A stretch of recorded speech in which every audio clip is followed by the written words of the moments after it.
বৎসর মানবাধিকার কমিশনের পিছনে দৌড়ায় দৌড়ায় মনে হবে যে আমি মামলা করতে পারবো কি পারবো না, সেই কারণে সুপারিশ নেওয়ার জন্য মানবাধিকার কমিশনে যাওয়ার দরকার নাই। আমাদের মতো যারা বটতলার উকিল আছে মাননীয় স্পিকার, আমরাই বলতে পারি যে এটা মামলা যাবে কি যাবে না। মাননীয় স্পিকার, আর একটা কাজ করতে পারবেন, মানবাধিকার কমিশন বাদী হয়ে তার পক্ষে মামলা করতে পারবেন।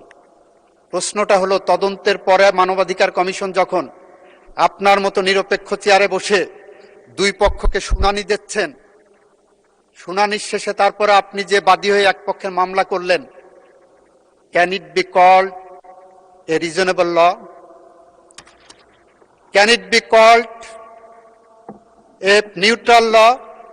Can it be called a just and proper law?